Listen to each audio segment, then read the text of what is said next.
Here's a Tokoname teapot, and this is one of the Tokoname teapots I keep in the office. I love Tokoname teapots. I use this one every single day. And if you're watching this video, it probably means that you're looking for one too. And for good reason. It's a really good teapot. When people are talking about Japanese teapots, usually they're talking about Tokoname teapots. Today I'll explain what Tokoname is and why it became so dominant. And the reason it's special may not necessarily be the reason you've heard of before. I'll also talk about how to choose the right Tokoname teapot, but that will be the next video.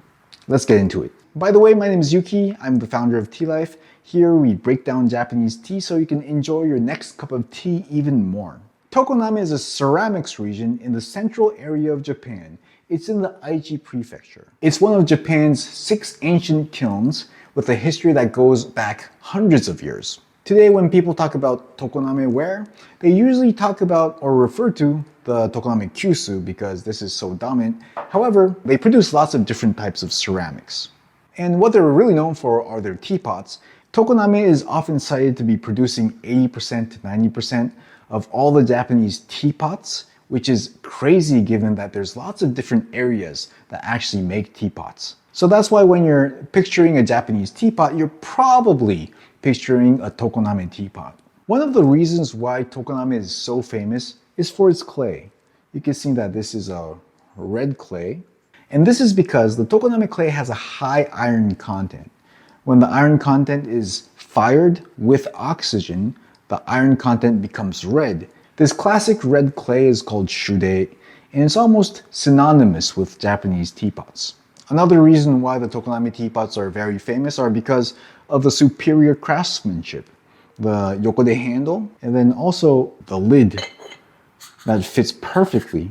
A well-made Tokoname teapot allows you to pour smoothly, it doesn't rattle, and allows you to decant the tea completely, very cleanly and efficiently. And that's really important for brewing tea, sensitive tea such as sencha or gyokuro. And then there's also this belief that Tokoname clay actually makes the sencha or the green tea taste better. The iron-rich content of the clay softens the bitterness of the tea and makes it more delicious. Scientifically speaking, I'm not sure that that's been proven.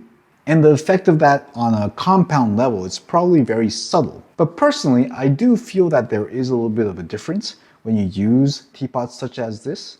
I wouldn't say it's night and day, but I do feel that it makes the taste of the tea a little bit rounder and mellow.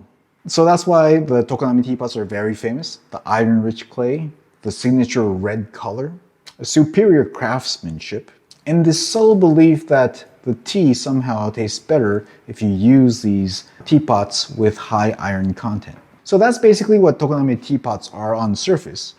But since this is a behind the leaves episode, we're going to go one step deeper and dive into what's the true reason why it's so dominant in Japan. Now, this might change your perception of Tokoname teapots a little bit, but to me, the Tokoname teapots are the Model T of Japanese teapots. Model T as in the Ford's Model T, the automobile.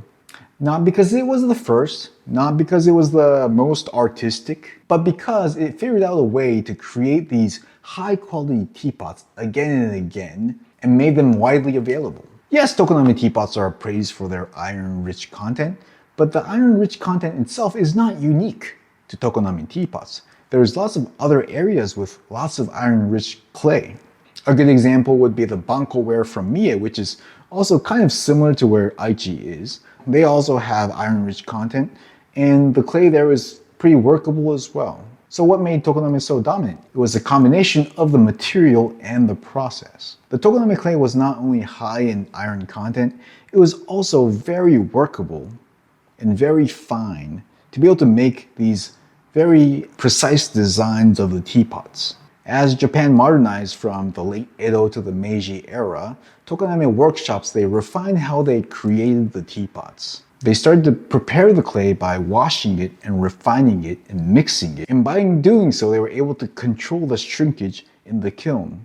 They improved the firing control, they organized the production more efficiently, and ultimately they were able to find a way to create high quality Kyusu more consistently. So they basically set themselves up so they can scale. So that's why I almost feel that Tokoname is similar to Ford's Model T. But here's the good thing. Because of that long history of standardization, you can still buy Tokoname teapots without breaking the bank. Which leads us perfectly to the next video, which is how to choose a Tokoname teapot, which makes your tea delicious.